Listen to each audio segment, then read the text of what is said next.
ॐ अज्ञानतिमिरन्धस्य ज्ञानाञ्जनशलाकया चक्षुरुन्मिलितं येन तस्मै श्रीगुरवे नमः।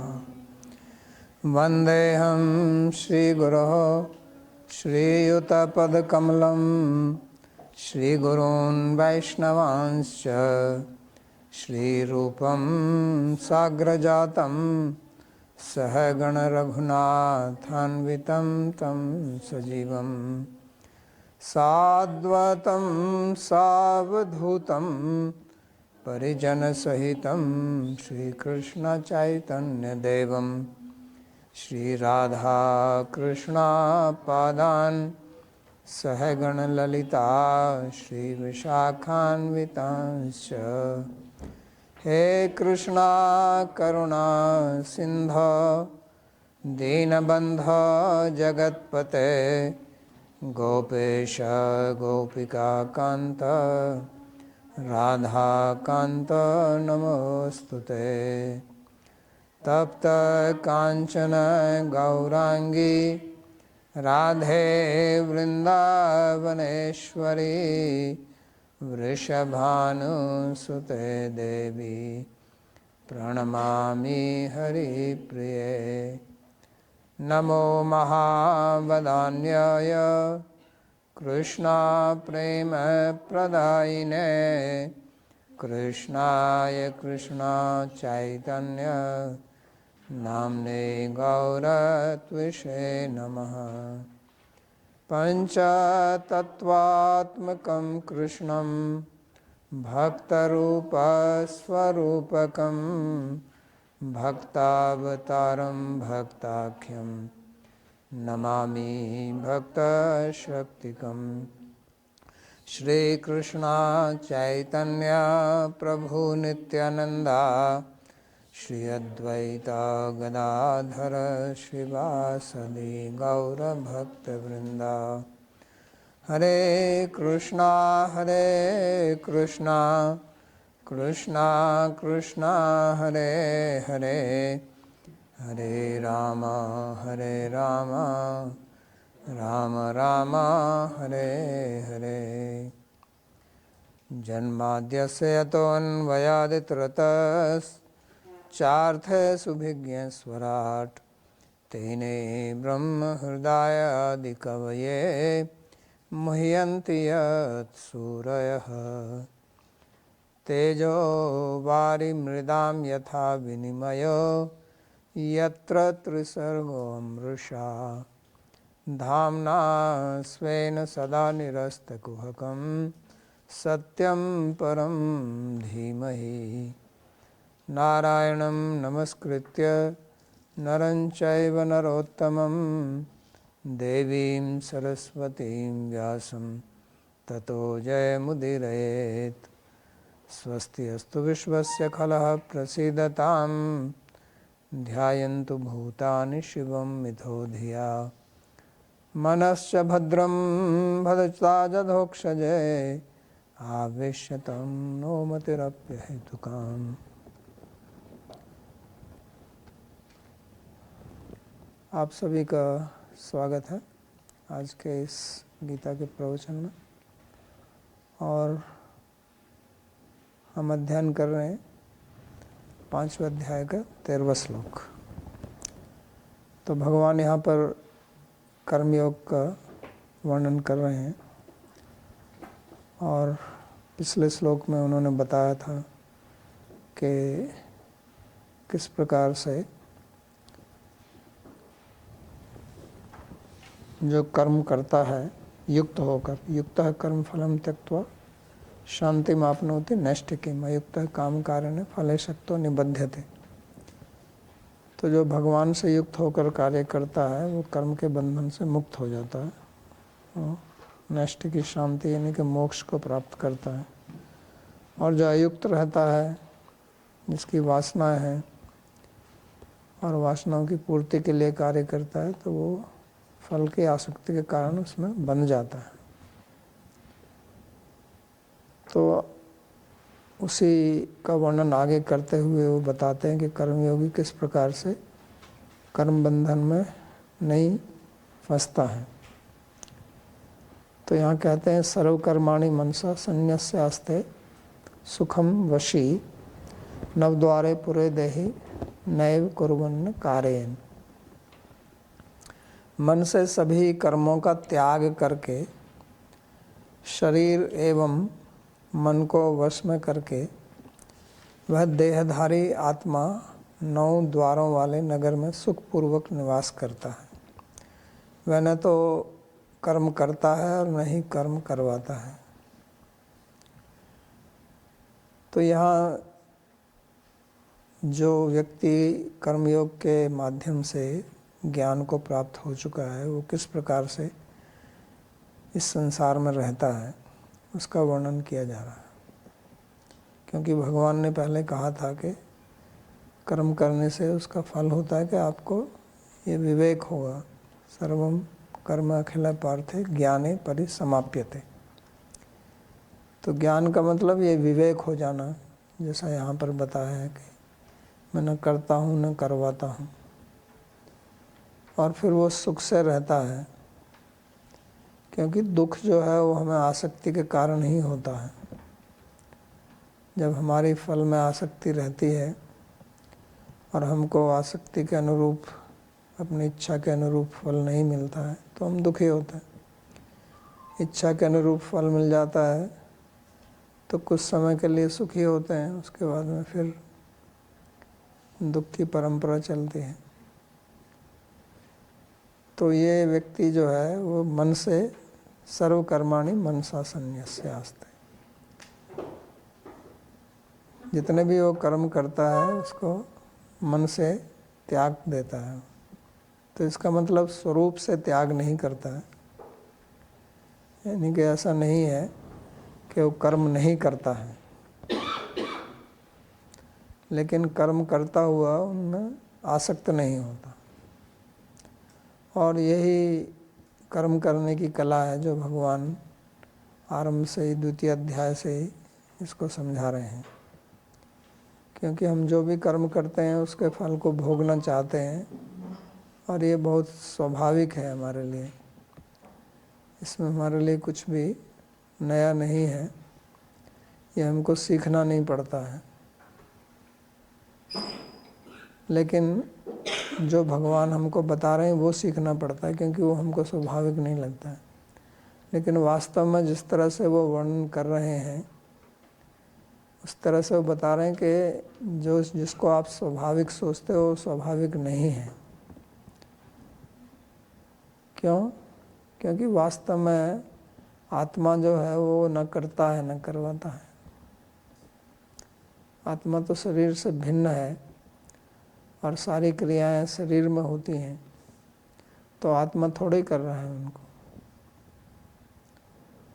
और आत्मा करने के लिए कह भी नहीं रहा है, लेकिन आत्मा के बगैर क्रियाएं होती नहीं हैं। तो आत्मा की वर्तमानता स्थिति शरीर में आवश्यक है, क्योंकि अगर आत्मा शरीर में स्थित नहीं होगी तो फिर क्रियाएं संभव ही नहीं है। जैसे कोई व्यक्ति मर जाता है तो आत्मा निकल जाती है शरीर से, फिर तो कोई क्रिया नहीं होती ना। तो जैसे एक केमिस्ट्री में कैटलिस्ट होता है, तो कैटलिस्ट कुछ करता नहीं है और कैटलिस्ट में कोई परिणाम भी नहीं होता है। जैसे आप जानते हैं कि हाइड्रोजन और ऑक्सीजन मिलके जल बनता है, लेकिन हाइड्रोजन ऑक्सीजन को आप एक साथ ऐसे मिला दो तो उससे जल नहीं बनेगा। तो उसमें से बिजली निकालनी पड़ती है, वो बिजली उसमें कैटलिस्ट की तरह काम करती है, तो तभी वो मिलता है। लेकिन बिजली को कुछ नहीं होता है ना, बिजली कुछ करती है। तो कैटलिस्ट उसको कहते हैं कि जिसकी उपस्थिति आवश्यक है क्रिया होने के लिए, लेकिन उसमें स्वयं कोई परिणाम नहीं होता है, ना वो कुछ करता है। तो उसी प्रकार से आत्मा शरीर में बैठा हुआ है और शरीर में रहते हुए क्रियाएं होती हैं जब वो उसकी उपस्थिति होती है, लेकिन वो स्वयं कुछ नहीं करता है, क्योंकि भगवान ने दूसरे अध्याय में ये कहा था कि ये आत्मा, इसमें कोई विकार नहीं होता है और ये अव्यय है, तो इसमें कोई बदलाव नहीं होता है, कोई परिणाम नहीं होता है, कोई विकृति नहीं आती है। तो इसमें कर्तृत्व तो है और भोक्तृत्व है, यानी कि उसका पोटेंशियल है, उसको करने की योग्यता या शक्ति जिसको कहते हैं, लेकिन वो अपने आप नहीं करता है उसको। वो शरीर में ही होता है और सब कुछ शरीर ही करता है। तो इसलिए कहते हैं कि नैव कुर्वन् न कारयन्, जो उन्होंने पहले भी कहा था कि नैव किंचित करोमीति युक्तो मन्येत तत्ववित्, कि मैं कुछ नहीं करता हूँ, जो तत्ववेता है वो इसको जानता है। तो उसी की बात यहाँ पर कर रहे हैं। वो वास्तव में वहाँ सांख्य योग के बारे में बोल रहे थे, वो सांख्य योगी के विषय में वर्णन कर रहे थे। ये श्लोक भी सांख्य योग के विषय में भी लगा सकते हैं, कर्म योग के भी, लेकिन क्योंकि यहाँ कहा इन्होंने सर्वकर्माणि मनसा संन्यस्य, तो कर्म योग पर ज़्यादा सटीक ये श्लोक बैठता है। तो कर्ता जो है वो 3 प्रकार का होता है। एक कर्ता उसको बोलते हैं जो स्वयं कुछ करता है,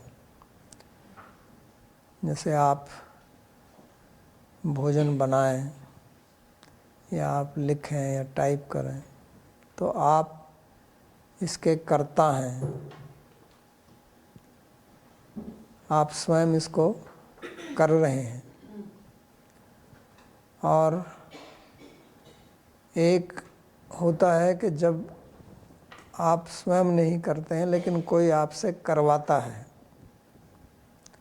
तो आप किसी को अपने यहाँ नौकर रखे हैं भोजन बनाने के लिए, तो भोजन वो बनाता है, आप उससे बनवाते हैं, आप कहते हैं बनवाने के लिए। तो उस समय जो है आप प्रयोजक करता है और वो प्रयोज्य करता है। तो इसलिए 3 प्रकार के कर्ता बताए गए। कर्ता स्वतंत्र इत्युक्त हेतु कर्ता प्रयोजक, प्रयोजक अधीन कर्ता। तो एक स्वयं स्वतंत्र कर्ता होता है जो किसी के कहने पर नहीं कर रहा है, अपनी इच्छा से करता है। एक जो किसी से करवाता है और एक जो किसी के अधीन होकर कार्य करता है। तो वास्तव में आत्मा जो है इनमें से कोई भी नहीं है, स्वतंत्र कर्ता भी नहीं है और ये करवाता भी नहीं है और ना किसी के अधीन होकर करता है, क्योंकि कुछ करता ही नहीं। तो इसी के लिए भगवान कहते हैं कि नैव कुर्वन् न कारयन्। आत्मा केवल शरीर को चेतनता देता है, लेकिन वो शरीर को काम करने के लिए मजबूर नहीं करता है। कोई कह सकते हैं कि वो आत्मा शरीर में चेतनता देता है और फिर उससे कार्य करवाता है, ऐसे भी कह सकते हैं। तो ऐसा भी नहीं है। शरीर में जो चेतनता आती है वो तो आत्मा से ही आती है, आत्मा की उपस्थिति से आती है। वो चेतनता भी ऐसे नहीं है कि चलो मैं आपको ये चेतनता दे रहा हूँ, आप इसको ले लीजिए। वो उसकी केवल उपस्थिति से इसमें चेतनता आती है और उसके पीछे उसके पूर्व कर्म है। तो ऐसा भी नहीं है कि आत्मा जहाँ भी उपस्थित होगी वहीं चेतनता देगी। वो किस शरीर से उसका संबंध का पूर्व कर्म से है, उसके अनुसार ही उसमें चेतनता आती है। तो ये केवल चेतनता देता है और सारी क्रियाएं जो है वो शरीर में होती हैं, उसमें वो कहता नहीं है। जैसे पंखा है, उसमें बिजली आती है तो बिजली से पंखा चलता है, लेकिन बिजली स्वयं उसमें खर्च होती है पंखा चलाने में, तभी तो बिजली का बिल आता है। तो आत्मा की चेतनता ऐसे खर्च नहीं होती है कि इसको फिर खत्म हो जाएगी। तो इसलिए जैसा मैंने कहा कि वो एक केवल कैटलिस्ट की तरह है। तो ये व्यक्ति इस बात को समझता है, जो कर्मयोगी जिसको ये ज्ञान हो गया है, तो वो इस बात को समझता है और इसलिए वो किसी भी कर्म को ये नहीं सोचता है कि ये मैं कर रहा हूँ, जानता है कि ये शरीर में हो रहा है। तो इसलिए कहा मनसा संन्यस्य आस्ते, मन से उसको त्याग कर देता है, यानी कि उसको ये विवेक है और ये जानता है कि शरीर वांग मनोभियत कर्म प्रारब्धे नर न्यायम व विपरीतम व पंचायते तस्य हेतवा, कि शरीर में मन से वाणी से जो भी कर्म होता है उसके भी 5 हेतु हैं, अधिष्ठान इत्यादि, शरीर, इंद्रियां, प्राण, दैव, कर्म, इन सब से होता है। तो ऐसा सोचने से वो जो है फिर उसका बंधन नहीं होता। तो इसी को भगवान ने पहले नित्य सन्यासी कहा था, ज्ञेय से नित्य सन्यासी यो न द्वेष्टि न कांक्षति, निर्द्वंदो ही मुखम निर्द्वंदो ही महाबाहो सुखम बंधात प्रमुच्यते। तो ये निर्द्वंद स्थिति, राग द्वेष से मुक्त की स्थिति, तो इसलिए इसको समझना जरूरी है। और इसका मतलब वो त्याग करता है, इतना कर्म तो उसको भी करना पड़ता है, मन से मानसिक कर्म, लेकिन त्याग को भी त्याग भी एक कर्म है ना। आप कुछ त्यागते हैं या ग्रहण करते हैं, वो भी तो कर्म है। तो कहेंगे कि वो कर्म कर रहा है तो उसको भी त्याग देना, नहीं तो वो भी एक कर्म हो जाएगा। लोगों को त्याग का भी अभिमान होता है ना, मैंने इतना कुछ त्याग दिया, मैं बहुत बड़ा त्यागी हूँ। कुछ लोग, साधु लोग अपने नाम के आगे त्यागी लगाते हैं, कुछ महात्यागी भी लगाते हैं, बहुत बड़े त्यागी हैं। तो इसलिए इसका मतलब उनको अपने त्याग का अभिमान है, तभी तो उसको नाम के आगे लगाया, नहीं तो आवश्यकता क्या है लगाने की। उनको कोई महात्यागी कहता है तो बड़ी प्रसन्नता होती है। तो इसलिए उन्होंने त्याग जो भी किया है या नहीं किया है वो तो भगवान ही जाने, लेकिन त्याग करने का अभिमान तो उन्होंने नहीं त्यागा। और जब तक आप त्याग करने का अभिमान नहीं त्यागते हैं तो आपने कुछ भी नहीं त्यागा। क्योंकि किसी भी वस्तु से आप सुख लेना चाहते हैं तो उस वस्तु से आप 2 प्रकार से सुख ले सकते हैं, उसका भोग करके सुख ले सकते हैं और त्याग करके भी सुख ले सकते हैं। तो जो त्याग नहीं कर रहे हैं वो वस्तु का भोग करके सुख ले रहे हैं, नहीं कि मैं इतने बड़े मकान में रहता हूँ, मेरे पास इतना पैसा है, और दूसरा व्यक्ति उसको छोड़ के सुख ले रहा है। एक राग से सुख ले रहा है, एक द्वेष से सुख ले रहा है, इतना ही तो अंतर है। ये सूक्ष्म बात है, लेकिन जो अपने को महात्यागी मानता है उसको हम आदर देते हैं। जो भोगी लोग हैं वो उसको महात्यागी समझते हैं, लेकिन वास्तव में वो सिक्के का दूसरी तरफ है। भोग और त्याग ये दोनों 2 तरफ हैं सिक्के के, तो दोनों का उद्देश्य एक ही है। दोनों का उद्देश्य भोग करना, लेकिन एक भोग करने का तरीका त्याग से भी होता। तो इसलिए यहाँ उसको भी छोड़ना है, इसलिए कहा सर्वकर्माणि मनसा संन्यस्य आस्ते सुखम वसी। तो वसी कहा यहाँ पर भगवान ने उसको। वसी का मतलब जिसकी मन, इंद्रिय, बुद्धि उसके वश में है। और वश में कहने का मतलब है कि उनकी उसमें ममता नहीं है, उनमें ममत्व नहीं करता है। क्योंकि जब इनमें ममत्व करोगे, उस पर अपना स्वत्व जमाओगे, मेरा है, मैं इनका मालिक हूँ, तो फिर भोग बुद्धि आएगी। तो वो ये जानता है कि ये प्रकृति की बनी हुई है इंद्रियां, मेरा शरीर, ये जिसको मैं अपना मेरा कहता हूँ, ये वास्तव में सब प्रकृति की बनी हुई है। ये इसको विवेक है, उसको अपना नहीं मानता है और इसलिए वो अपने स्वरूप में स्थित रहता है। तो जब तक हम इनको अपना मानते रहेंगे तब तक हम कार्य करेंगे इनसे और इनसे बंधेंगे। कार्यते ही अवश्य कर्म सर्व प्रकृति जैर गुणी। तो प्रकृति के गुणों से ये सब कार्य होते रहेंगे और आपका उनके ऊपर कोई वश नहीं होगा, क्योंकि वो गुण तो अपना काम करते रहते हैं। कभी एक गुण ऊपर जाता है, कभी दूसरा गुण ऊपर जाता है।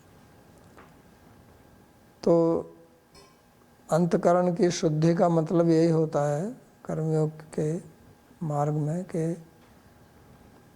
वो उनमें अपना कर्तापन का भाव नहीं जमाता है, अपने ममत्व का भाव नहीं जमाता है, अपने को मालिक नहीं मानता है। और जैसे एक कोई कारखाना है और उसमें कर्मचारी कार्य करते हैं, तो वो अपने समय पर आते हैं, जब भी उनका 8 बजे 9 बजे आने का समय है, 8 घंटा कार्य करते हैं, फिर चले जाते हैं। अब वो कंपनी को हानि हो जाए, लाभ हो जाए, बहुत ज़्यादा लाभ हो जाए, बहुत ज़्यादा हानि, उससे उनको तो चिंता नहीं होती है ना। क्यों चिंता नहीं होती? क्योंकि उसको अपना नहीं मान रहे हो। लेकिन उस कंपनी का, उस कारखाने का जो मालिक है, तो अगर उस कारखाने से जो लाभ हो रहा है वो अधिक लाभ हो जाए तो उसको बहुत प्रसन्नता होगी, और अगर वो घाटे में चला जाए तो उसको दुख होगा। तो दोनों में अंतर क्या है? जो कर्मचारी है और मालिक है, दोनों में अंतर क्या है? तो एक उसको अपना मान रहा है और दूसरा उसको अपना नहीं मानता। उसको केवल ये कि मेरे को तो इतना काम करना है, मेरे को इतना वेतन मिल जाएगा, मैं अपने घर हूँ। तो ये एक कर्मयोगी जो है वो भी मालिक नहीं बनता है, अपने को ऐसे ही देखता है कि ये प्रकृति की है और प्रकृति इसको चला रही। तो इस प्रकार से उसमें वो स्थित रहता है। सो आस्ते कहा ना, संन्यास्य आस्ते, यानी कि उसमें वो बैठा हुआ है अपने मालिक पने को, कर्तृत्व रूपी अभिमान को छोड़कर। क्योंकि वास्तव में आत्मा के स्वरूप में तो कोई दुख है नहीं। जितना भी दुख है वो आत्मा के भार ही है, आत्मा में कोई दुख नहीं है। इसलिए जब हम रात को सोते हैं गहरी नींद में, तो सुख का अनुभव होता है ना हमको। जब उठते हैं तब अनेक चिंताएं होने लगती हैं, हमारे कमर में दर्द, पेट में दर्द, नाक में दर्द, कान में दर्द, दांत में दर्द, तो कहीं ना कहीं दर्द होता रहता है। लेकिन जब वही आदमी जिसको दर्द होता है वो सो जाता है तो उसको तो कोई दर्द नहीं होता। क्यों? क्योंकि वो अपने स्वरूप में स्थित रहता था, वह इन सब को भूल जाता है। तो इससे यही सिद्ध हुआ ना कि दर्द तो मेरे बाहर ही है, वास्तव में मेरे अंदर नहीं है। जितनी भी चिंताएं हैं वो सब बाहर ही हैं, जितना भी दुख है, शोक है, सब बाहर ही है। क्योंकि जब आप सोते हैं उस समय तो इनमें से कुछ किसी की भी अनुभूति नहीं होती। ये कहते हैं मैं बड़े सुख से सोया, तो इसका मतलब सुख तो हमारे पास है और दुख बाहर से आ रहा है, तो वो उसको लेता नहीं है। वो कर्मयोगी जो है वो उसको लेने से मना कर देता कि ये मेरे को नहीं चाहिए।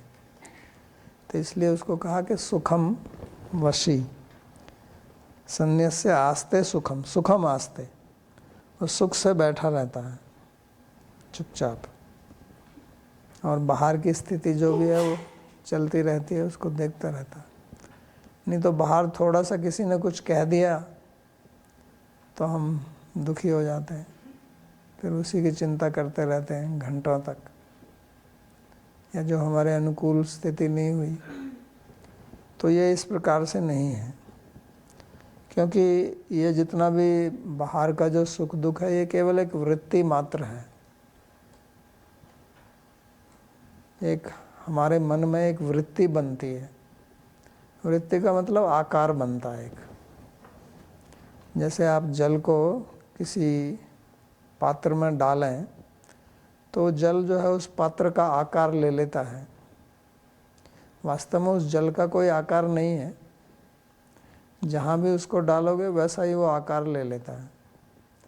तो इसी प्रकार हमारा मन जो है उसका अपना कुछ आकार नहीं है, जहाँ भी इसको डाल देते हैं वैसा ही आकार ले लेता है। और किसी एक प्रकार के आकार को आप सुख मानते हैं, दूसरे को सुख दुख मानते हैं। जैसे कोई पेंटिंग बनाए तो एक प्रकार की पेंटिंग कहेंगे कि बड़ी सुंदर है, बहुत अच्छी है, दूसरी की आए तो बड़ी भोंडी है, बदसूरत है। तो उसी प्रकार से मन का केवल एक आकार बनता है और उसमें से किसी आकार विशेष को हम सुख बोलते हैं और किसी आकार विशेष को हम दुख बोलते हैं। और उसी से, उस वृत्ति से हम अपना तादात्म्य कर लेते हैं कि मैं हूँ। तो फिर आप कहते हैं मैं दुखी हूँ, मैं सुखी हूँ। कभी कभी ऐसा बोलते हैं कि मेरा मन दुखी है, ऐसा भी बोलते हैं ना, हिंदी में बोलते हैं मेरा मन आज बहुत दुखी है, मेरा मन बहुत चिंता से भरा हुआ है। तो इसका मतलब आप में तो चिंता नहीं है ना, मन में ही है।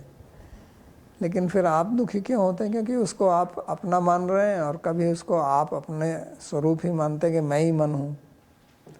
तो दोनों प्रकार से आप दुखी होते हैं। जब आप उसको अपना मानते हैं तो दुखी, और जब मैं ही मन हूँ तो दुखी। तो इसलिए कभी आप कहते हैं कि मैं चिंतित हूँ, कभी कहते हैं मेरे मन में चिंता है, कभी आप कहते हैं कि मैं दुखी हूँ, कभी आप कहते हैं मेरा मन दुखी है। तो वास्तव में ये है तो आपसे बाहर ही, आप में नहीं है। तो इसको जब तक आप समझेंगे नहीं तब तक आप सुखी दुखी होते रहेंगे, और ज़्यादातर तो दुखी होते हैं। सुख तो रात को जब आप सोते हो बढ़िया से तभी होता है, जागृत अवस्था में तो ज़्यादातर दुखी रहते हैं। तो इसलिए इसको समझना है। तो उदासीनवद आसीनो यो न गुणैर यो न विचाल्यते, उदासीन होके इसको देखना है। गुणावर्तन्ते इत्येव यो अवतिष्ठति नैंगते, ये जानना कि ये सब गुणों का खेल है। तो वो उससे फिर हिलता नहीं है, उसमें प्रतिक्रिया नहीं होती है। तो इसी को भगवान ने कहते हैं कि आस्ते सुखम वसी। जैसे आप जब बैठ जाते हैं तो शांति से बैठे हुए ना, चुपचाप, ऐसे ही आत्मा बैठी हुई है।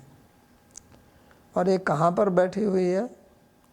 तो कहते हैं नव द्वारे पुरे देही, कि ये एक पुर है, एक नगर है, उस नगर में बैठा हुआ है। देही, देही शब्द का प्रयोग किया। देही का मतलब देह से भिन्न है, ये देह नहीं है, देह में है,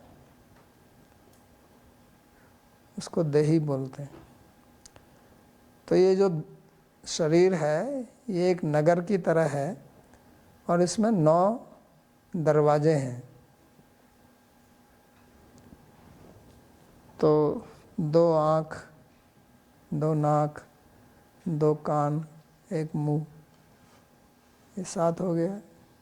1 गुदा, 1 शिशन, 9। और उपनिषद में 11 बताए हुए हैं कि उपनिषद कहता है कि 11 है एकादश द्वारम। तो नाभि को भी लगाते हैं उसमें, और ब्रह्मरंध्र जो सिर के ऊपर होता है, तो उन 2 को जोड़ो तो 11 हो जाते हैं। और स्त्री में अगर लगाएं तो उसके 2 स्तन, वहाँ से दूध भी निकलता है, और योनि मार्ग, तो स्त्री में 14 है। तो ये एक प्रकार से एक मकान है, जिस मकान में, या एक नगर है, एक शहर है। जैसे एक शहर से अनेक सड़कें बाहर निकलती हैं। पहले जो बड़े बड़े शहर होते थे उनके चारों तरफ एक परकोटा बना रहता था। अभी भी आप जाएं पुरानी दिल्ली में या यहाँ मथुरा में, तो उसके चारों तरफ, जैसे मकान के चारों तरफ बना देते हैं, बड़े बड़े जो मंदिर होते हैं उनके चारों तरफ एक बड़ी दीवार होती है, ऐसे पहले पूरे शहर के बाहर भी हुआ करती थी सुरक्षा के लिए, ताकि कोई शत्रु आक्रमण ना कर सके। तो पूरे शहर के चारों तरफ दीवार बनाते थे, जैसे चीन ने बनाई थी बहुत बड़ी दीवार, ग्रेट वॉल ऑफ चाइना, तो वो शत्रु से रक्षा करने के लिए बनाई थी ना। लेकिन उसमें से बाहर निकलने के लिए कुछ रास्ते बनाए जाते हैं। तो ऐसे ही आत्मा इस शरीर में बैठा हुआ है और इसमें ये दरवाजे हैं जिनसे आप बाहर से कुछ लेते हैं, देते हैं। शरीर में कुछ जाता है अंदर या अंदर से बाहर निकलता है तो इन्हीं से यह आता जाता है ना। तो वैसे तो हमारे चमड़ी में ये जो रोमकूप है इनसे बहुत, ये भी सब दरवाजे हैं। वास्तव में देखा जाए तो इस शरीर में दरवाजे ही दरवाजे हैं, छिद्र से भरा हुआ है, पूरा छिद्रपूर्ण है, छेद ही छेद हैं इसमें। लेकिन ये जो 9 गिनाए हैं तो बड़े बड़े हैं जो दिखाई पड़ते हैं। नहीं तो आपके हाथ पैर सिर हर जगह से पसीना निकलता है ना गर्मी में, तो इसका मतलब छेद तो है वहाँ पर में। लेकिन ये बड़े आश्चर्य है कि इतने छेद होते हुए भी आत्मा इसके अंदर चुपचाप रह सकता है और इसमें से खून बाहर नहीं निकलता। नहीं तो इन छेदों से खून भी तो बाहर निकल सकता है ना आत्मा बाहर निकलती है। तो वो कहता है कि इस 9 दरवाजे वाले नगर में ये रहता है। तो ये कहने का मतलब है कि जैसे आप किसी शहर में रहते हैं तो आप शहर से भिन्न हैं, आप शहर तो नहीं है ना। या आप मकान में रहते हैं तो आप मकान से भिन्न हैं, आप मकान नहीं हैं। आप ये कह सकते हैं कि ये मेरा मकान है, ये कह सकते हैं कि ये मेरा नगर है, कहते हैं ना कि हमारा नगर है। तो इसी प्रकार ये शरीर भी ऐसे ही है। तो यानी कि वो अपने को इससे भिन्न मानता है, इससे ऐक्य नहीं करता है, इससे तादात्म्य नहीं करता है। और फिर वो ना कुछ करता है ना करवाता है, क्योंकि जो भी करना कराना है वो तो शरीर में ही होता है। शरीर से अंदर जो आत्मा है उसमें कुछ भी नहीं होता है। लेकिन जो अज्ञ व्यक्ति है, जो इस ज्ञान को नहीं रखता है, वो सोचता है सब कुछ मैं ही कर रहा हूँ और सब कुछ मेरे को ही हो रहा है, और उसके कारण उसको फिर सुख दुख उठाना पड़ता है। तो यही प्रक्रिया भगवान इस श्लोक में बता रहे हैं। फिर आगे वो कहते हैं, न कर्तृत्वं न कर्माणि लोकस्य सृजति प्रभुः न कर्म फल संयोगम स्वभावस्तु प्रवर्तते। ईश्वर जीव की कर्तृत्व भावना कर्म एवं उसके फल के संयोग को उत्पन्न नहीं करते, अपितु जीव का स्वभाव ही इसमें कार्य करता है। तो पिछले श्लोक में भगवान ने कहा नैव कुर्वन्न कार्यन, कि वो न करता है न करवाता है। तो प्रश्न उठता है कि अगर वो नहीं करता है, वो कुछ नहीं करवाता, तो क्या भगवान करवा रहे हैं फिर इसको? कोई तो करेगा ना। कहीं पर क्रिया हो रही है तो क्रिया के पीछे कोई करता तो होगा ही, बगैर कर्ता के तो क्रिया होती नहीं है। तो हमारा शरीर काम कर रहा है, ये तो हम सभी जानते हैं, दूसरों के शरीर को भी देखते हैं। हम चलते फिरते, खाते उठते, बैठते सोते और अनेक प्रकार की क्रियाएं करते हुए हम देखते हैं। तो आप कहते हैं कि वो स्वयं नहीं कर रहा है, तो कौन कर रहा है? उसको भगवान कर रहा है। तो कहते भी हैं कि भगवान के बगैर तो एक पत्ता भी नहीं हिलता है, ऐसे कहते हैं ना, सब कुछ भगवान ही करवाते हैं।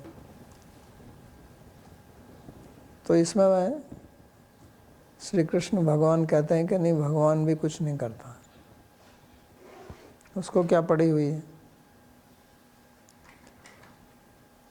तो इसलिए कहते हैं कि न कर्तृत्वम न कर्माणि लोकस्य सृजति प्रभु, कि वो ना तो उसका कर्तृत्व पैदा करता है और ना कर्म को करता है।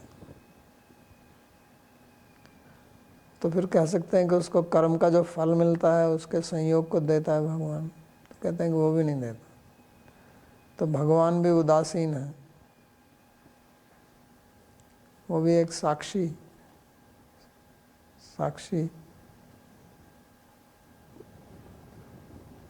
और निर्गुण बन के बैठे रहते हैं।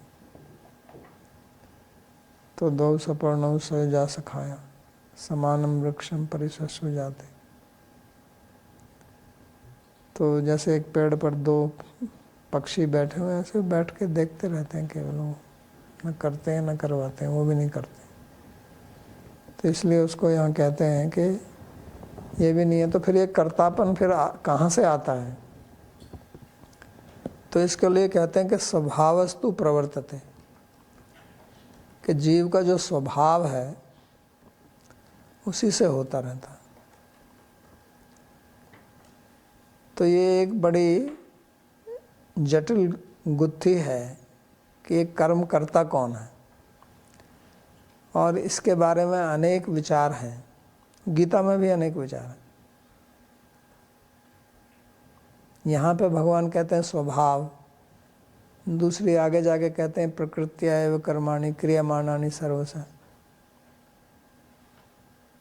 ये पश्यति तथात्मानं कर्ता अकर्तृत्वं पश्यति। तो वहाँ पे कहते हैं कि सारी क्रियाएं जो प्रकृति करती है, प्रकृति क्रियमाणानि गुणैः कर्माणि। दूसरी जगह कहते हैं गुण करते हैं, प्रकृति के गुण करते हैं, प्रकृति कुछ नहीं करती है। तो कभी आप देखेंगे स्वभाव करता है, कभी कहते हैं प्रकृति करती है, कभी गुण करते हैं। गुणा गुणेषु वर्तन्ते इति मत्वा न सज्जते, गुण ही गुणों में वर्त रहे हैं, इसको जान के वो उसकी इसमें आसक्त नहीं होता। कभी कहते हैं कि सब कुछ प्रारब्ध से होता है, न किसी का कुछ उसमें करना है न धरना है। तो ऐसे अनेक प्रकार के वाक्य शास्त्र में मिलेंगे, गीता में भी मिलेंगे। 18वें अध्याय में कहते हैं कि कोई भी काम करो तो उसके पीछे 5 हेतु हैं। अधिष्ठानम तथा कर्ता कारणम च पृथक विधम विरुद्धाश्च पृथक चेष्टा दैवम च अत्र पंचम। सो अलग अलग जगह पे अलग अलग बातें कही हैं, लेकिन जो कुछ भी हो उसमें वास्तव में आत्मा कुछ नहीं है करता, इतना तो पक्का है। कभी कभी जहाँ पुरुष शब्द का भी प्रयोग किया था, पुरुष सुख दुख का नाम भोक्तृत्वम कारण उच्यते, कि उसमें भोक्तृत्व में कारण है पुरुष, तो वो भी प्रकृति को लेकर है, शुद्ध पुरुष नहीं है। कार्य कारण कर्तृत्व हेतु प्रकृति उच्यते, पुरुष सुख दुख का नाम भोक्तृत्व हेतु उच्यते। तो वहाँ पुरुष को जब कहा तो वो भी प्रकृति को लेकर है, शुद्ध आत्मा को लेकर नहीं। तो इसको समझना आवश्यक है, क्योंकि ये बड़ी जटिल समस्या है और इस पर बहुत विचार होता है। अलग अलग वाद चलते हैं, स्वभाववाद, कर्मवाद। तो वेदांत अपना मत देता है, पूर्व मीमांसा अपना मत देता है, सांख्य अपनी बात कहता है।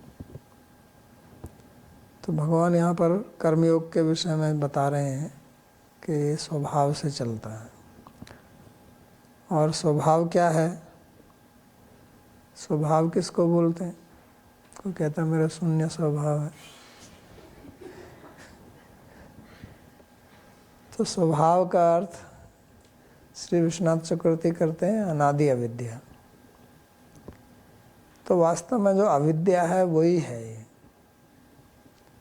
क्योंकि पिछले श्लोक में और इस श्लोक में अंतर क्या है यही बताया ना, कि वो इसको सर्वकर्माणि मनसा संन्यास्य आस्ते, सबको त्याग देता है क्योंकि उसको जानता है इस बात को। तो वास्तव में ये जो अविद्या है इसी से सब होता है, यही मूल कारण है, और इसी से बंधन होता है, और कोई बंधन है नहीं। बद्ध मुक्त इति व्याख्या गुणतमेन वस्तुतः गुणस्य माया मूलत्वात् नामे बंधो न मोक्ष। नामे मोक्षो न बंधन। तो ये अविद्या से ही होता है, और ये अविद्या अनादि अविद्या है। और मूल अविद्या का क्या है? मूल अविद्या का मूल यही है कि मैं शरीर हूँ। अपने को ये शरीर मानना, यही मूल अविद्या है। अपने को ये ना मानना है कि मैं शरीर से भिन्न आत्मा हूँ। तो इसलिए अविद्या, अस्मिता, राग, द्वेष, अभिनिवेश। तो जिस भी शरीर में हम चले जाते हैं उसी को हम अपना मानते हैं, अपना अस्तित्व मानते हैं। उसी में हमारी अस्मिता होती है और उसी के अनुसार फिर हमारी क्रियाएं होती हैं, उसी के अनुसार हमारी वासनाएं। तो कभी कभी स्वभाव को वासना बोलते हैं, कभी अविद्या बोलते हैं, कभी प्रारब्ध बोलते हैं। तो सब मतलब एक ही है उनका,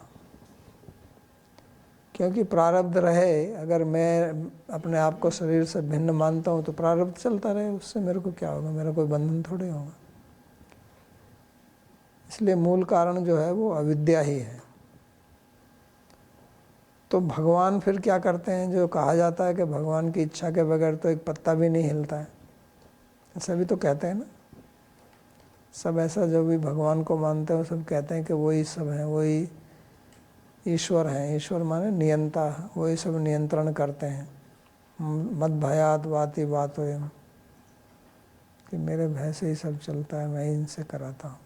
ऐसे भी वाक्य मिलते हैं। उपनिषद में भी लिखा है, ऐसा साधु कर्म कारयति तम यमेभ्यो लोकेभ्यो निनिशति। ऐसा साधु कर्म कारयति तम यमेभ्यो लोकेभ्यो अधिनिनिशति। कि जिसको भगवान ऊपर उठाना चाहते हैं उससे साधु कर्म कराते हैं, जिसको भगवान नीचे गिराना चाहते हैं उससे असाधु कर्म कराते हैं। तो इसका मतलब भगवान ही करा रहे हैं सब कुछ। तो फिर यहाँ क्यों कहा गया है कि न कर्तृत्व न कर्माणि लोकस्य सृजति प्रभु, कि भगवान तो कुछ करते नहीं हैं। तो कहने का मतलब यह है कि अगर भगवान ही सब कुछ करा रहे हैं, अपनी इच्छा से करा रहे हैं, तो फिर उनके अंदर एक विषमता आ जाएगी कि किसी से अच्छा करा दिया, किसी से बुरा करा दिया। तो वो तो कहते हैं समोहम सर्वभूतेषु न मे द्वेषोऽस्ति न प्रिय, मैं तो सबके लिए समान हूँ। तो अगर वही सब कुछ करा रहे हैं, किसी को ऊपर उठा रहे हैं, किसी को नीचे गिरा रहे हैं, किसी को अमीर बना रहे हैं, किसी को गरीब बना रहे हैं, तो फिर उनमें तो विषमता आ गई। ऐसा अलग अलग व्यवहार क्यों करते हैं? तो उसका उत्तर यही है कि भगवान जो सबके आधार हैं और सबके वास्तव में नियंता भी हैं, तो वो हमारे कर्म के अनुसार ही फल दे रहे हैं। हालांकि ये कहा कि ना कर्म फल संयोगम, कि कर्म फल का संयोग भी नहीं कराते। कर्म फल का संयोग कराने का मतलब ये नहीं है कि वो कर्म फल उनके नियंत्रण में नहीं है। नहीं तो कर्म का फल कैसे आएगा? कर्म तो जड़ है, उसमें तो कुछ चेतनता है नहीं। हमने कुछ दान पुण्य किया, उसका फल हमको कैसे मिलेगा? वो कर्म कैसे दे देगा अपने आप? तो उसकी कुछ प्रक्रिया तो होगी ना, उसके पीछे कोई चेतन व्यक्ति होगा तभी तो मिलेगा ना। जैसे आप किसी कारखाने में काम करते हैं तो उसके बाद में आपको नौकरी, वो जो वेतन है वो क्या अपने आप ऐसे ही मिल जाता है क्योंकि आपने काम कर दिया, अब आपको वेतन आपके घर पहुंच जाएगा? ऐसा तो नहीं होता ना। इसकी कुछ प्रक्रिया तो है ना। मानो आजकल सब इंटरनेट का ज़माना है, तो आपके जो बैंक का अकाउंट है, खाता है, उसमें पैसा चला जाएगा ऑटोमेटिकली, लेकिन फिर वहाँ भी कुछ किसी ने उसका व्यवस्था तो बनाई है ना। अगर वो व्यवस्था नहीं बनाई होती तो कैसे हो जाएगा? और जब आप नौकरी छोड़ देंगे तो तब भी क्या आपके खाते में पैसा आता रहेगा? क्या नहीं आएगा? तो जैसा आप काम कर रहे हैं उसके अनुसार आपको वेतन मिल रहा है, तो उसकी व्यवस्था उन्होंने बनाई हुई है। तो कर्मफल संयोग का मतलब ये है कि अपनी मर्जी से किसी को कुछ भी दे दिया, ऐसे नहीं है। वो कर्म के अनुसार दे रहे हैं, और वो क्या दे रहे हैं? उन्होंने एक व्यवस्था बनाई हुई है। तो आज हम इसको अच्छी तरह से समझ सकते हैं कि आप कीजिए और आपके खाते में पैसा आ जाएगा। कोई आपको कहीं जाना नहीं है लेने के लिए, कोई देने वाला बैठा नहीं है, आप देखते भी नहीं है कि कौन दे रहा है, कैसे आया। तो ऐसे ही हमारा कर्म का जो फल है वो मिलता है क्योंकि उसकी व्यवस्था भगवान ने बनाई हुई है। वो स्वयं ऐसा नहीं है कि इसने ये कर दिया इसको ये कर दो, कि एक न्यायाधीश की तरह किसी बहुत बड़े सिंहासन पर बैठकर वो निर्णय नहीं दे रहे हैं कि इसको ये दे दो। ऐसा तो समझाने के लिए कहा जाता है, लेकिन वास्तव में ये केवल एक व्यवस्था के अनुसार चलता रहता है। नहीं तो इतना बड़ा ये जो संसार है इसको चलाना, और एक व्यक्ति ही इसको चलाए तो इतने लोगों का निर्णय कैसे देगा। यहाँ भारत में तो लाखों कोर्ट के केस हैं जो ऐसे ही पड़े हुए हैं, सालों सालों तक उन पर कुछ सुनवाई नहीं होती है क्योंकि इतने केस हैं। तो इस संसार को एक भगवान चलाएगा और सभी केसों को वही सुनेगा, सबके कर्म का फल वही बैठ कर देगा, तो वो तो खाने पीने के लिए उसके पास समय नहीं रहेगा कुछ भी, फिर अपनी बंसी कब बजाएगा।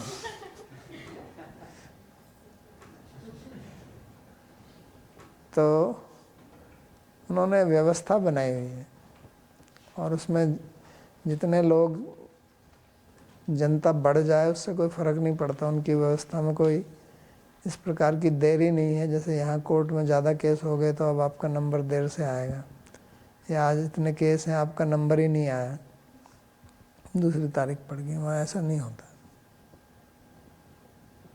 तो वो सब स्वभाव से प्रवर्तते का मतलब है कि जैसा स्वभाव है, जैसा कर्म है, जैसा प्रारब्ध है, तो उसके अनुसार वो फल देते रहते हैं। लेकिन अगर हम उसमें अपना कर्तृत्व का अभिमान छोड़ दें तो फिर हम उससे मुक्त हो जाते हैं।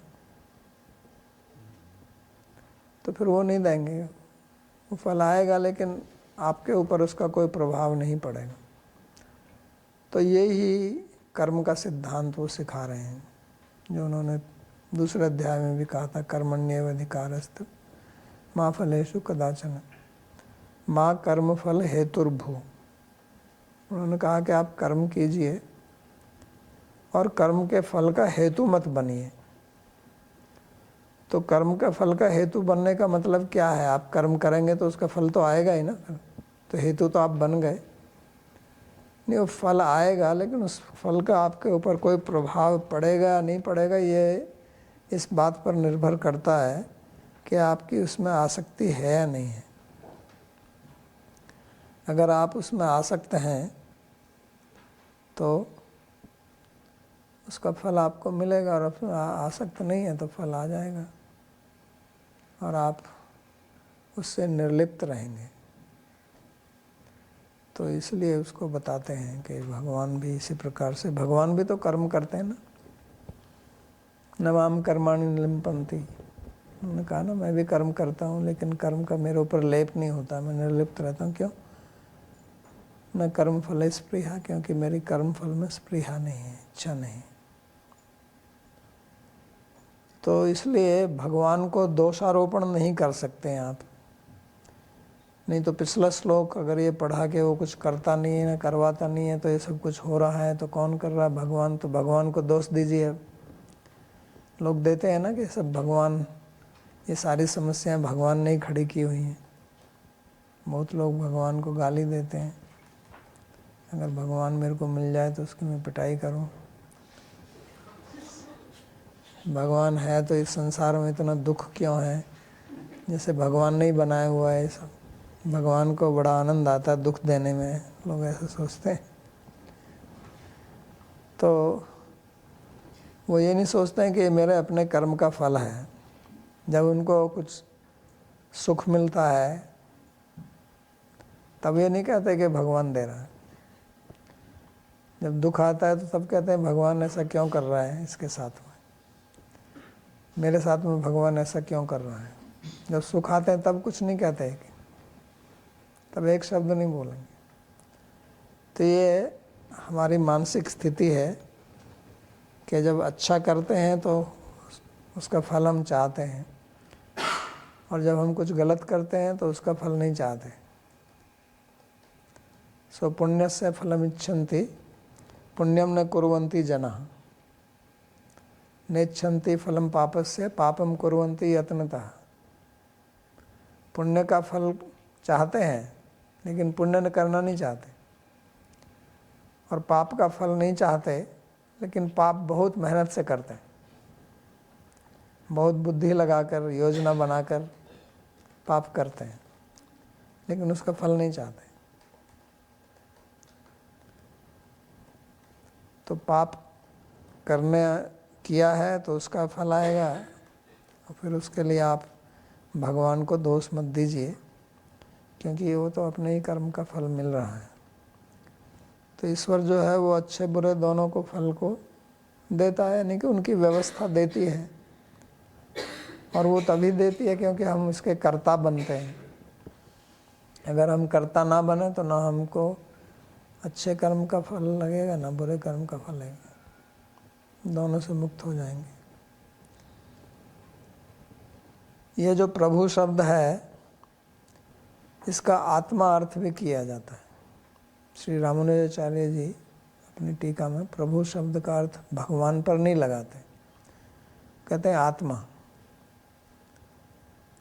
क्योंकि पिछले श्लोक से संबंध जोड़ा जाए इसका, सर्वकर्माणि मनसा सन्न्यस्यास्ते सुखम वशी। तो वो सुख से बैठा हुआ है तो कौन है, तो फिर उसको कर्म लगेगा नहीं लगेगा, तो कहते हैं आत्मा तो इससे मुक्त है। आत्मा कर्म के वश में नहीं है, जो अपने स्वरूप में स्थित हो गया वही प्रभु है, क्योंकि वो भी एक प्रकार का मालिक बन गया लेकिन अब उसके ऊपर बैठा हुआ है, उसके नियंत्रण में है। ये जिसको कहा ना सुखम वशी, कि इसकी इंद्रियां उसके वश में है, तो उसी को तो प्रभु कहते हैं ना। प्रभु माने मास्टर, तो वो उनका मालिक है, वो उनको चलाता है लेकिन उनसे बनता नहीं है, इसलिए प्रभु शब्द का अर्थ आत्मा भी किया जा सकता है। तो ये जो दो श्लोक हैं इनका वैष्णव लोग इस प्रकार से अर्थ करते हैं कर्मयोग के सिद्धांत के अनुसार, और जो अद्वैतवादी हैं वो इन श्लोकों का अर्थ जो है वो सांख्य योग के अनुसार करते हैं, क्योंकि दोनों श्लोक कर्मयोग के अनुसार भी देखे जा सकते हैं, सांख्य योग के अनुसार भी देखे जा सकते हैं। तो सांख्य योग की दृष्टि से ये है कि उनको विवेक है इस बात का कि मैं करता नहीं हूँ, और उनके यहाँ अद्वैतवाद में तो प्रभु एक ही है, जीव और ब्रह्म एक ही है। तो ब्रह्म तो निर्गुण निराकार निष्क्रिय है, इसमें ना कोई क्रिया है ना गुण है, तो इसलिए वो किसी का कर्म फल संयोग भी नहीं देता है, तो स्वभाव से ही सब चलता है। और ये देखने में भी आता है कि जैसा हमारा स्वभाव है पूर्व जन्म के कर्मों के अनुसार जो प्रकृति हमको मिली है, और जिस प्रकार के गुण हमारे अंदर सक्रिय हैं, सत्वगुण रजोगुण तमोगुण, तो उसके अनुसार क्रियाएं होती रहती हैं। और उसमें हम कुछ नहीं करते हैं। तो अब यहाँ जो सबसे बड़ा जो प्रश्न आता है वो यही आता है कि अगर ऐसा ही है, मानो प्रभु का अर्थ यहाँ आत्मा ले लिया और बोला वो न करता है न कर्म करता है, न उसमें कर्तृत्व है न कर्म फल संयोग है, तो फिर ये जो शास्त्र में विधि निषेध का वर्णन है, जो भगवान भी यहाँ गीता में कहते हैं तस्मात् सर्वेषु कालेषु मां मनुष्य स्मर युद्ध च, इसलिए सब काल में आप मेरा स्मरण करो, युद्ध करो। मन बना भव मद भक्ता मद्याजी माम नमस्करो, अपना मन मेरे में लगाओ, मेरे भक्त बनो, नमस्कार करो। सब होते हैं ना, मेरे शरण में आओ सब धर्म का त्याग करके। तो जब हम कुछ करते ही नहीं है तो हमें क्यों आदेश दिया जा रहा है? आदेश तो आप उसी को दे सकते हैं ना जो कुछ करेगा। जो कुछ करता ही नहीं है, उसमें करने की योग्यता ही नहीं है, तो उसको आदेश देने से क्या लाभ है। तो इसलिए तो शास्त्र का सारा विधि निषेध जो है वो निष्फल हो जाएगा, उसका कोई प्रयोजन ही नहीं रहेगा। जब आपका शरीर ही सब कुछ कर रहा है, स्वभाव ही सब करा रहा है, प्रकृति से ही सब कुछ चल रहा है, तो शास्त्र का उपदेश किसके लिए दिया जा रहा है। तो विचारणीय बात है ना। तो एक तरफ आप शास्त्र का उपदेश भी देते हैं, दूसरी तरफ आप कहते भी हैं कि आप कुछ नहीं करते हो, इसको जान लीजिए। तो शास्त्र का उपदेश जो है वो इस स्थिति तक आने के लिए है, ये तो वास्तविक स्थिति है। लेकिन कर्मयोग या सांख्य योग की दृष्टि से देखें तो जीव तो इन सब में अपना ममत्व बना के बैठा हुआ है ना। तो उससे निकालने के लिए क्या करना है। जब आप अपने आप को कर्ता माने हुए हो और उससे अगर आपको निकालना है तो आप कर्ता मान लीजिए, और कर्ता मानते हुए आप ये कीजिए और ये मत कीजिए, तभी आप उससे मुक्त होंगे। जिस कर्म से आप बंधे हुए हैं उसी कर्म को आप शास्त्र के अनुसार करेंगे तो उससे आपका मोक्ष हो जाएगा। जैसे आप चलते चलते पृथ्वी पर गिर पड़े तो जहाँ गिरे हैं उसी का सहारा लेकर तो खड़े होंगे ना आप, पृथ्वी को ही हाथ लगा के ऊपर खड़े होंगे। तो जिस कर्म से आप बंधे हुए हैं उस कर्म को शास्त्र अनुसार करके ही आप उससे मुक्त हो सकते हैं। तो जो भगवान ने कहा कि कर्मणे भी संसिद्धिम आस्थिता जनकादय, कि जनक आदि जो है वो कर्म से ही सिद्ध होकर उसमें स्थित है। और इसलिए भगवान यहाँ कर्म करने के लिए बोलते हैं। और जिसको ये विवेक हो गया है उसके लिए तो वो तो फिर शास्त्र से ऊपर चला गया, उसको शास्त्र उपदेश की आवश्यकता नहीं है, क्योंकि शास्त्र से जो प्राप्त करना है वो उसने प्राप्त कर लिया है। फिर तो वो अपनी जो उसका ज्ञान है उससे वो कार्य करता रहेगा। सांख्य योगी होगा और भक्ति योगी होगा तो वो भगवान की सेवा करता रहेगा प्रीति से, क्योंकि उसके अंदर भगवान का प्रेम है। तो वहाँ स्वभाव जो है उसका प्रेम बन जाएगा। तो प्रेमस्तु प्रवर्तते। अब वो प्रेम ही जो है वो उसको प्रवर्तित करेगा, उसकी प्रवर्तना प्रेम से होगी, विधि निषेध से नहीं होगी। तो ये भी स्वभाव का एक अर्थ है कि जो सिद्ध पुरुष हैं उनका भी अपना स्वभाव है, और वो स्वभाव जो है वो प्रकृति के गुणों से परे है, तो उससे काम करते हैं। तो यही इनका कहने का तात्पर्य है। और आज का प्रवचन यहीं समाप्त करते हैं। किसी को कोई प्रश्न पूछना है तो पूछ सकते हैं।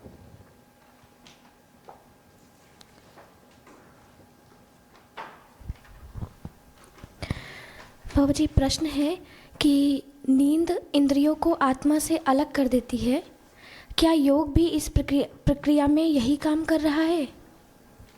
योग भी यही है। योग चित्तवृत्ति निरोध।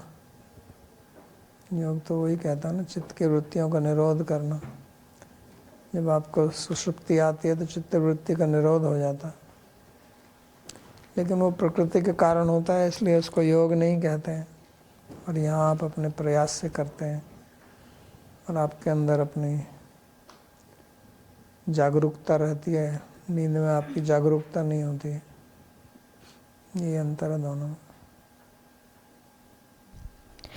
उनका ही दूसरा प्रश्न है बाबा जी, क्या आत्मा का अर्थ आध्यात्मिक शरीर है, केवल इतना कि अभी यह सक्रिय है और यह भौतिक व आध्यात्मिक इंद्रियों के माध्यम से अनुभव कर सकता है?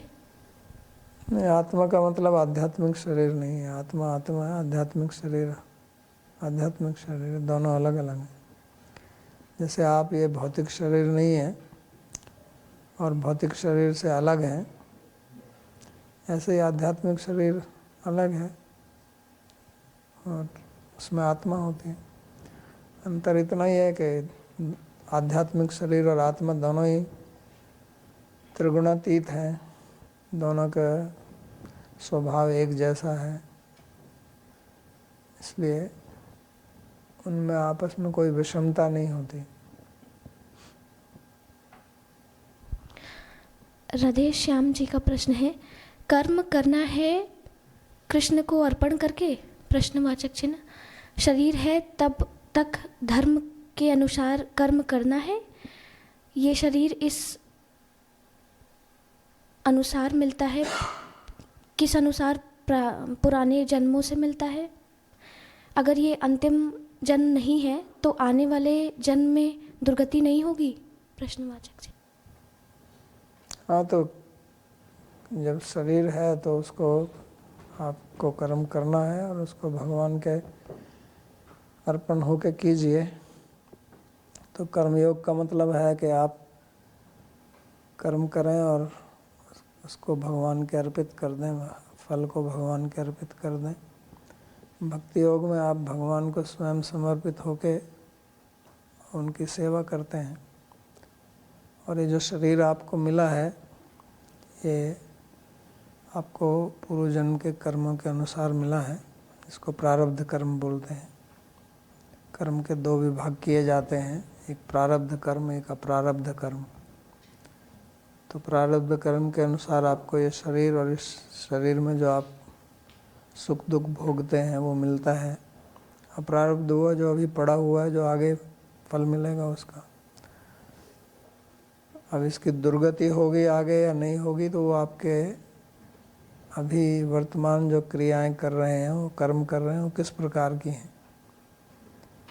और शास्त्र अनुसार हैं तो दुर्गति नहीं होगी, और शास्त्र विरुद्ध हैं तो दुर्गति होगी।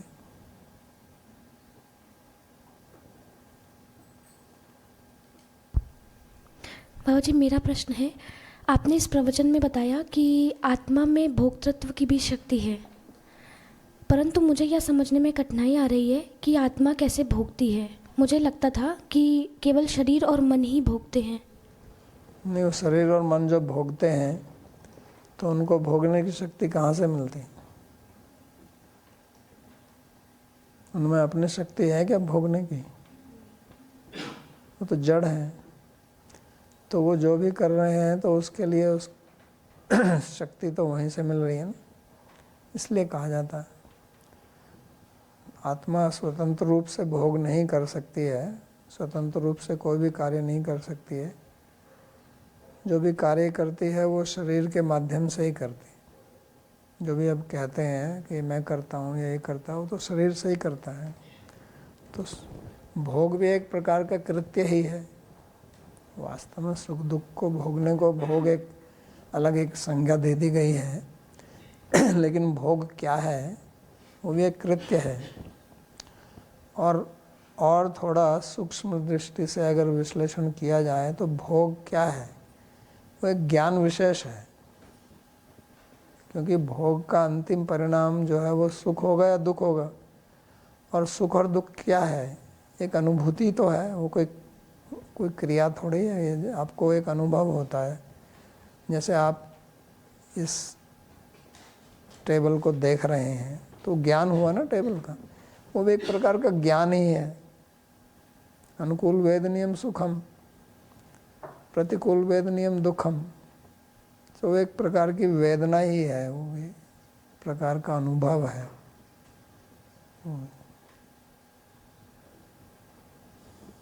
मेरा एक और प्रश्न है बाबा जी, गहरी नींद में सोकर उठने के बाद हमें सुख और तृप्ति का अनुभव होता है, और क्या ये जो सुख का अनुभव होता है यह आत्मा के अंदर है? जो मैंने अभी कहा कि अभी इस समय आपको जितनी भी अनुभूति हो रही हैं वो सब शरीर में ही होती हैं, सूक्ष्म स्थूल। क्योंकि वो सब की वृत्ति बनती है, तो वृत्ति तो मन में ही बनती है, तो उसका अनुभव वहीं पर ही होता है। नहीं तो आत्मा सुखी दुखी हो जाएगी। तो आत्मा ना सुखी होती है ना दुखी होती है, इसमें कोई विकार नहीं होता। लेकिन इस समय वो आत्मा इसको अपने साथ ऐक्य बनाए हुए है, उसका तादात्म्य में माने हुए है, तो इसलिए कहते हैं कि मैं सुखी, मैं दुखी, मेरे अंदर ये हुआ वो हुआ। लेकिन वो होता सब बाहर ही है।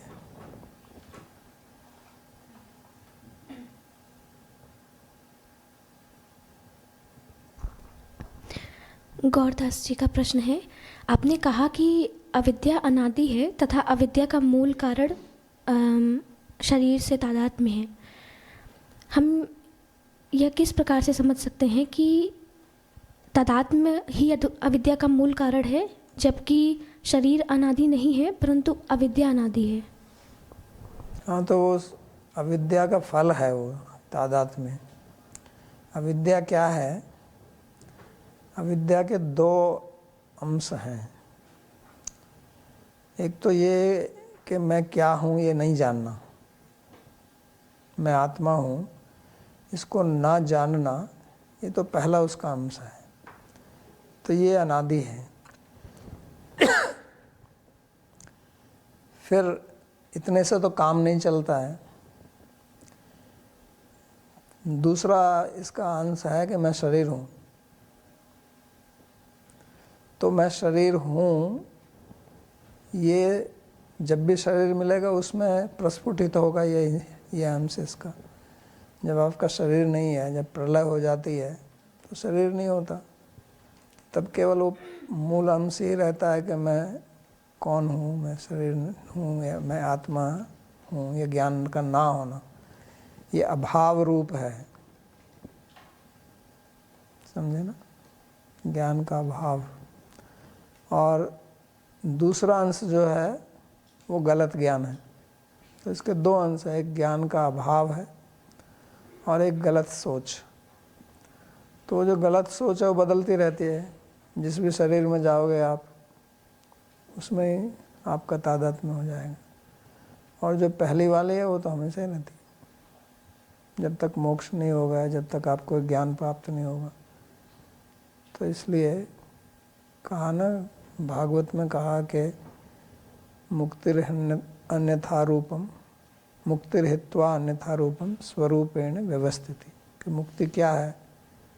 कि अपने स्वरूप में स्थित हो जाना और अन्यथा भाव को छोड़ देना। तो मतलब दो चीज़ें हैं, एक अपने स्वरूप को जानना और एक दूसरा जो हम गलत जान रहे हैं उसको छोड़ देना, हित्वा, उसको छोड़ देना। अब उसको छोड़ रहे हैं तो इसका मतलब वो मेरे स्वरूप में नहीं है ना, बाहर है वो, नहीं तो कैसे छोड़ेंगे? और स्वरूप को तो आप छोड़ नहीं सकते। परमानंद जी का प्रश्न है कि यदि हम शास्त्रों का पालन करके तटस्थता विकसित कर लेते हैं तो हम यह कैसे सुनिश्चित कर सकते हैं कि हम सही ढंग से शास्त्रों का पालन कर रहे हैं? सही ढंग से शास्त्रों का पालन कर रहे हैं तो आपको शास्त्र का ज्ञान होना चाहिए, तभी तो सुनिश्चित करेंगे आप। जैसे आप नियम का पालन करते हैं मार्ग पर, राजमार्ग पर जो नियम के मार्ग के नियम हैं, तो उनका ज्ञान होगा तभी तो आपको पता चलेगा कि मैं उनका पालन कर रहा हूँ या नहीं कर रहा हूँ। अगर नियमों का पता ही नहीं होगा तो कैसे पता चलेगा आप पालन करते हैं या नहीं करते हैं, और कैसे पालन करेंगे? तो उनका ज्ञान आवश्यक है।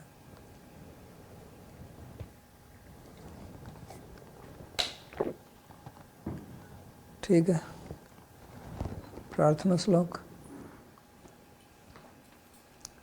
सर्वोपनिषदो गावो दोग्धा गोपाल नंदनः पार्थो वत्सः सुधीर्भोक्ता दुग्धं गीतामृतं महत्। एकं शास्त्रं देवकी पुत्र गीतम् एको देवो देवकी पुत्र एव। एको मंत्रस्तस्य नामानि यानि कर्माप्येकं तस्य देवस्य सेवा। कार्पण्यदोषोपहतः स्वभावः पृच्छामि त्वां धर्मसम्मूढचेताः यच्छ्रेयः स्यात् निश्चितं ब्रूहि तन्मे शिष्यस्तेऽहं शाधिमां त्वां प्रपन्नम् यत्र योगेश्वरः कृष्णो यत्र पार्थो धनुर्धरः तत्र श्रीर्विजयो भूतिर् ध्रुवा नीतिर्मतिर्मम कृष्णाय वासुदेवाय देवकी नंदनाय च नंदगोपकुमाराय गोविंदाय नमो नमः नमः पंकजनाभाय नमः पंकजमालिने नमः पंकजनेत्राय नमस्ते पंकजांघ्रये भवे भवे यथा भक्तिः पादयोस्तव जायते तथा कुरुष्व देवेश नाथस्त्वं नो यतः प्रभो नाम संकीर्तनं यस्य सर्वपापप्रणाशनं प्रणामो दुःखशमनस्तं नमामि हरिं परम् हरि ओम तत्सत्।